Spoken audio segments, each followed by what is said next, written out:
বিসমিল্লাহির রহমানির রহিম। সবাই ভালো আছেন? এই যে দেখেন, আজকে একটা আমি নেহারি পাকাইছিলাম, তাই নেহারি ভিডিওটা আমার পেজে দেওয়া থাকবে, আপনারা দেখেন কীভাবে আমি রান্না করছি।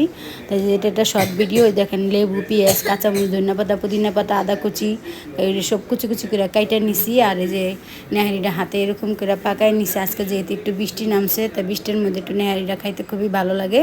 তো এই যে দেখেন, আমি এই নেহারিটা একটা বাটিতে একটা উঠাইছি, নিজের খাওয়ার জন্য উঠাইছি। এখানে সবাই মিলেই খাবো, আমরা 5 জন মানুষ, সবাই খাবো।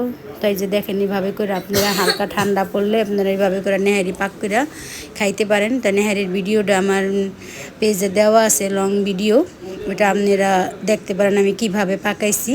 তাই যে দেখেন, যে এটা শর্ট ভিডিও, বেশি একটা নিয়ে নিতে ভালো লাগলে এই বোনদের একটা লাইক দিন, সাবস্ক্রাইব করেন, সবাই পাশে থাকেন। আল্লাহ সবারই ভালো রাখুক। তো এইভাবে করে দেখেন আপনারা, আমি আদা কুচি, পেঁয়াজ কুচি, কাঁচামরিচ কুচি, একটু লেবু চিপড়া নিছি।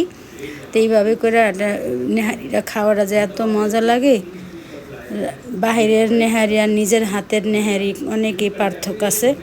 তো এই যে দেখেন, তাই অবশেষে আমার নেহারিটা কমপ্লিট হয়ে গেল, বাড়িতে নিলাম। এখন আমি রুটিটা খাবো। সবাই ভালো থাকেন, আল্লাহ হাফেজ।